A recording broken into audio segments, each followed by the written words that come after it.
Hi friends, ನಾನು Ashwini from Mangalore. Welcome back to my channel. Friends, ನಾನಿವತ್ತು ನಿಮಗೆಲ್ಲರಿಗೆ ಸಹ ಕಲರ್ಫುಲ್ ಆಗಿರುವ ಹಾಗೂ ಟೇಸ್ಟಿಯಾಗಿರುವ ವೆಜ್ ಫ್ರೈಡ್ ರೈಸ್ ಹೇಗೆ ಮಾಡೋದು ಅಂತ ಹೇಳಿಕೊಡ್ತಾ ಇದ್ದೇನೆ. ತುಂಬಾ ಸಿಂಪಲ್ಲಾಗಿ ಕ್ವಿಕ್ಕಾಗಿ ಮಾಡಬಹುದು. ಸೊ ಮೊದಲಿಗೆ ನಾನಿಲ್ಲಿ ಒಂದು ನಾನ್ ಸ್ಟಿಕ್ ಪ್ಯಾನ್ ತಗೊಂಡಿದ್ದೇನೆ. ಅದಕ್ಕೆ ಒಂದು 4ರಿಂದ 5 ಸ್ಪೂನಷ್ಟು ಆಯಿಲ್ ಹಾಕ್ತಾ ಇದ್ದೇನೆ. ನಾನಿಲ್ಲಿ ಕೊಕೊನಟ್ ಆಯಿಲ್ ಯೂಸ್ ಮಾಡ್ತಾ ಇದ್ದೇನೆ. ಯಾವುದೇ ಅಡುಗೆ ಎಣ್ಣೆಯನ್ನು ಬಳಸಬಹುದು. ಹಾಗೆಯೇ ಎಣ್ಣೆ ಸ್ವಲ್ಪ ಬಿಸಿಯಾದ ನಂತರ ಒಂದು ಮಧ್ಯಮ ಗಾತ್ರದ ಈರುಳ್ಳಿಯನ್ನು ಸಣ್ಣಕ್ಕೆ ಅಂದರೆ ಸಪುರವಾಗಿ ಕಟ್ ಮಾಡಿ ಹಾಕ್ತಾ ಇದ್ದೇನೆ. ಒಂದು ನೆನಪಲ್ಲಿ ಇಟ್ಟುಕೊಳ್ಳಿ, ಈರುಳ್ಳಿಯಾಗಲಿ ಅಥವಾ ಯಾವುದೇ ತರಕಾರಿ ಆಗಲಿ ಫ್ರೈಡ್ ರೈಸ್ ಮಾಡುವಾಗ ಚೆನ್ನಾಗಿ ಬೆಂದಿರಬಾರ್ದು.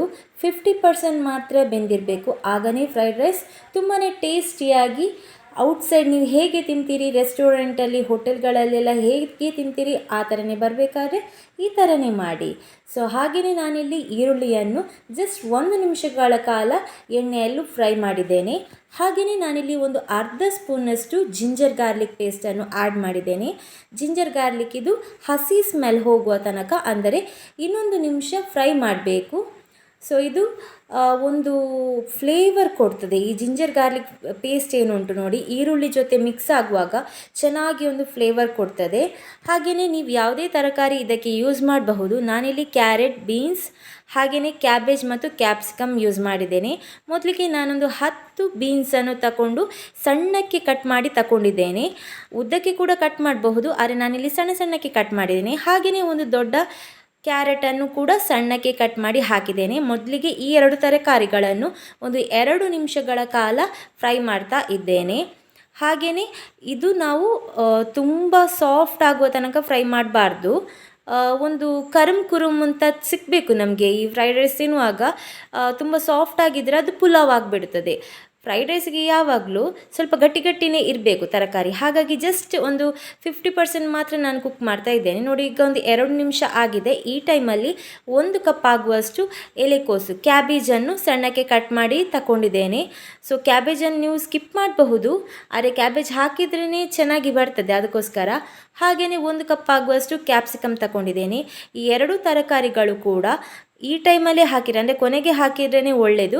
ಯಾಕಂದರೆ ಇದು ಬೇಗ ಸಾಫ್ಟ್ ಆಗ್ತದೆ. ಕ್ಯಾಪ್ಸಿಕಮ್ ತುಂಬ ಸಾಫ್ಟ್ ಆದರೆ ತಿನ್ನಲಿಕ್ಕೆ ಚೆನ್ನಾಗಿ ಅನಿಸಲ್ಲ. ಅದಕ್ಕೋಸ್ಕರ ಇದು ಹಾಕಿದ ನಂತರ ಜಸ್ಟ್ ಒಂದು ನಿಮಿಷ ಜಸ್ಟ್ ಮಿಕ್ಸ್ ಮಾಡಿದರೆ ಸಾಕು. ಎಣ್ಣೆಯಲ್ಲಿ ಸ್ವಲ್ಪ ಫ್ರೈ ಮಾಡಿದರೆ ಸಾಕು.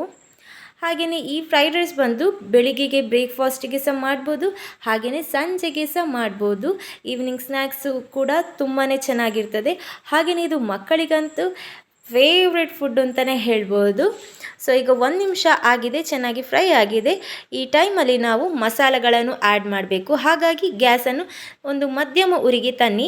ಒಂದು ನೆನಪಿಟ್ಕೊಳ್ಳಿ, ಫ್ರೈಡ್ ರೈಸ್ ಮಾಡುವಾಗ ಯಾವಾಗಲೂ ಹೈ ಮತ್ತು ಮೀಡಿಯಮ್ ಫ್ಲೇಮಲ್ಲಿ ಇಟ್ಕೊಳ್ಬೇಕು. ಗ್ಯಾಸನ್ನು ಲೋ ಫ್ಲೇಮಲ್ಲಿ ಇಟ್ಕೊಳ್ಬಾರ್ದು.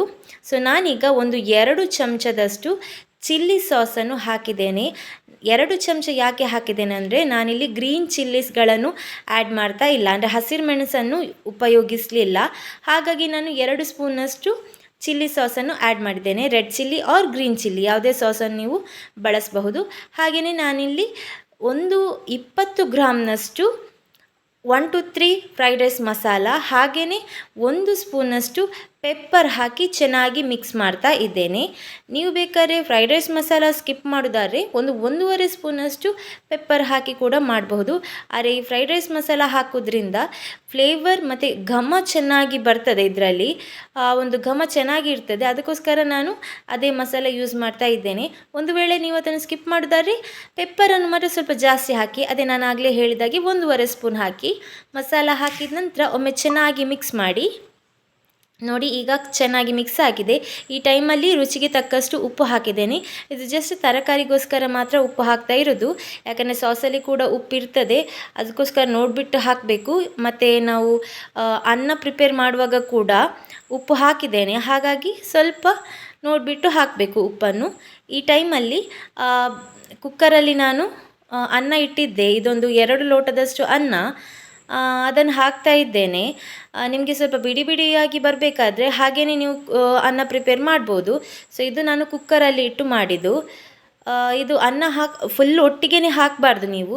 ಫಸ್ಟಿಗೆ ಒಂದು ಹಾಫ್ ಹಾಕಿಬಿಟ್ಟು ಒಮ್ಮೆ ಚೆನ್ನಾಗಿ ಮಿಕ್ಸ್ ಮಾಡಿ, ಅಂದರೆ ಮಸಾಲ ನೋಡಿಬಿಟ್ಟು ನೀವು ಅನ್ನವನ್ನು ಮಿಕ್ಸ್ ಮಾಡಬೇಕು. ಸೊ ನಾನು ಈಗ ಒಂದು ಅರ್ಧದಷ್ಟು ಅನ್ನ ಹಾಕಿಬಿಟ್ಟು ಚೆನ್ನಾಗಿ ಒಮ್ಮೆ ಮಿಕ್ಸ್ ಮಾಡ್ತಾ ಇದ್ದೇನೆ.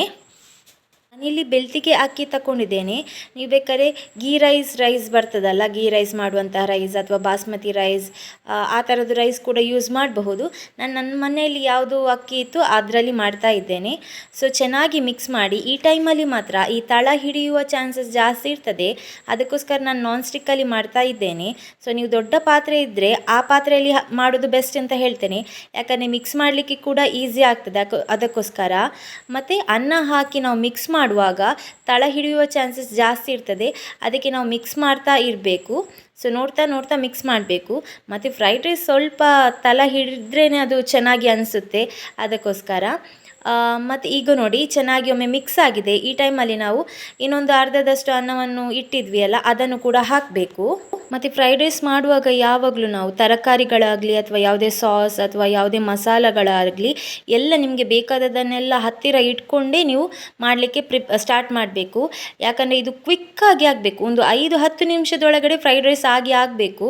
ಇಲ್ಲಾಂದರೆ ಅಂದರೆ ಈ ತರಕಾರಿಗಳೆಲ್ಲ ತುಂಬ ಬೆಂದು ಹೋದರೆ ಚೆನ್ನಾಗಿ ಅನಿಸೋದಿಲ್ಲ, ಅದಕ್ಕೋಸ್ಕರ ಬೇಗ ಆಗಬೇಕು. ಒಂದು 5 ನಿಮಿಷದಲ್ಲಿ ನಮ್ಮ ಫ್ರೈಡ್ ರೈಸ್ ರೆಡಿ ಆಗ್ತದೆ. ಮತ್ತು ಅನ್ನ ನೀವು ಪ್ರಿಪೇರ್ ಮಾಡಿ ಬಿಸಿ ಅನ್ನವನ್ನೇ ಇದಕ್ಕೆ ಹಾಕಬಾರ್ದು. ಒಂದು 2 ಗಂಟೆಗಳ ಕಾಲದ ನಂತರ ಯೂಸ್ ಮಾಡಬೇಕು ಅನ್ನವನ್ನು, ಅಂದರೆ ತಣ್ಣಗಾದ ಅನ್ನವನ್ನು ಇದಕ್ಕೆ ಯೂಸ್ ಮಾಡಬೇಕು. ತುಂಬಾ ಕಲರ್ಫುಲ್ ಆಗಿ ಕಾಣ್ತದೆ. ಇನ್ನೇನು ಇಂಡಿಪೆಂಡೆನ್ಸ್ ಡೇ ಬರ್ತಾ ಉಂಟು, ಸೊ ಅದರ ಕಲರೆಲ್ಲ ಇಲ್ಲೇ ಉಂಟು. ಮಕ್ಕಳಿಗೆ ಟಿಫಿನ್ಗೆ ಸಹ ಹಾಕಿ ಕೊಡ್ಬೋದು, ತುಂಬಾ ಚೆನ್ನಾಗಿರ್ತದೆ. ಮತ್ತು ಇದಕ್ಕೆ ಏನು ಕೆಚಪ್ ಅಥವಾ ಏನು ಸಾಸ್ ಏನು ಬೇಕು ಅಂತ ಇಲ್ಲ, ಹಾಗೆಯೇ ತಿನ್ಬೋದು, ಚೆನ್ನಾಗಿರ್ತದೆ. ನಾನೀಗ ಒಂದು ಅರ್ಧ ಸ್ಪೂನಷ್ಟು ಸೋಯಾ ಸಾಸ್ ಹಾಕಿದ್ದೇನೆ. ಇದು ಆಪ್ಷನಲ್, ಬೇಕು ಅಂತ ಇಲ್ಲ. ನಾನೊಂದು ಅರ್ಧ ಸ್ಪೂನಷ್ಟು ಹಾಕಿದ್ದೇನೆ, ಚೆನ್ನಾಗಿರ್ತದೆ ಅದಕ್ಕೋಸ್ಕರ, ಅಂದರೆ ಚೆನ್ನಾಗಿ ಬರ್ತದೆ ಅದಕ್ಕೋಸ್ಕರ. ಒಮ್ಮೆ ಸಾಸ್ ಹಾಕಿದ ನಂತರ ಇನ್ನೊಮ್ಮೆ ಚೆನ್ನಾಗಿ ಮಿಕ್ಸ್ ಮಾಡಿ. ನಿಮಗೆ ಬೇಕಾದ್ರೆ ಈ ಟೈಮಲ್ಲಿ ಒಂದು ಸ್ಪೂನ್ ಅಷ್ಟು ಲೆಮನ್ ಜ್ಯೂಸ್ ಕೂಡ ಹಾಕ್ಬೋದು, ಅದು ಕೂಡ ಫ್ಲೇವರ್ ಚೆನ್ನಾಗಿ ಬರ್ತದೆ, ಚೆನ್ನಾಗಿ ಅನಿಸುತ್ತೆ. ಮತ್ತು ನನಗೆ ಇಲ್ಲಿ ಸ್ಪ್ರಿಂಗ್ ಆನಿಯನ್ ಸಿಕ್ಕಲಿಲ್ಲ, ಹಾಗಾಗಿ ನಾನು ಕೊತ್ತಂಬರಿ ಸೊಪ್ಪನ್ನು ಯೂಸ್ ಮಾಡ್ತಾ ಇದ್ದೇನೆ. ನಿಮಗೇನಾದರೂ ಸ್ಪ್ರಿಂಗ್ ಆನಿಯನ್ ಸಿಕ್ಕಿದರೆ ಸ್ಪ್ರಿಂಗ್ ಆನಿಯನನ್ನೇ ಹಾಕಿ, ಅದು ಕೂಡ ಚೆನ್ನಾಗಿ ಬರ್ತದೆ. ಸೊ ಫೈನಲ್ ಆಗಿ ಈಗ ನಮ್ಮ ಫ್ರೈಡ್ ರೈಸ್ ರೆಡಿ ಆಗಿದೆ. ಸೊ ಪ್ಲೇಟಿಂಗ್ ಮಾಡಿದ ನಂತರ ಸಖತ್ತಾಗಿ ಕಾಣ್ತದೆ, ನೋಡುವಾಗನೇ ತಿನ್ನುವ ಅಂತ ಅನಿಸ್ತದೆ, ಅದು ಕೂಡ ಈ ಮಳೆಗಾಲದ ಟೈಮು. ಸೊ ಏನಾದರೂ ಖಾರ ಆಗಿ ತಿನ್ನುವಂತ ಹೇಳುವಾಗ ಈ ಪೆಪ್ಪರೆಲ್ಲ ಹಾಕಿರ್ತೇವಲ್ಲ, ಒಂದು ಸ್ಪೂನ್ ಹಾಗೆಯೇ ಬಾಯಲ್ಲಿ ಇಡುವಾಗನೇ ಆ ಪೆಪ್ಪರಿದು ಘಮ, ಆ ಫ್ಲೇವರ್ ಉಂಟಲ್ಲ, ಆಹಾ ಸಖತ್ತಾಗಿರ್ತದೆ. ಸೊ ಒಮ್ಮೆ ನೀವು ಮಾಡಿ ತಿನ್ನಬೇಕು, ಆಗಲೇ ನಿಮಗೆ ಇದರ ಮಜಾ ಗೊತ್ತಾಗೋದು. ಸೊ ನೀವು ಕೂಡ ಮಾಡಿ ಹೇಗೆ ಬಂದಿದೆ ಅಂತ ಕಮೆಂಟ್ಸಲ್ಲಿ ತಿಳಿಸಿ ಹೇಳಿ. ನನ್ನ ಇವತ್ತಿನ ವಿಡಿಯೋ ನಿಮಗೆ ಇಷ್ಟ ಆದರೆ ಲೈಕ್ ಮಾಡಲಿಕ್ಕೆ ಮಾತ್ರ ಮರಿಬೇಡಿ, ಹಾಗೆಯೇ ನಿಮ್ಮ ಫ್ರೆಂಡ್ಸ್ ಫ್ಯಾಮಿಲಿ ಜೊತೆ ಶೇರ್ ಮಾಡಿ.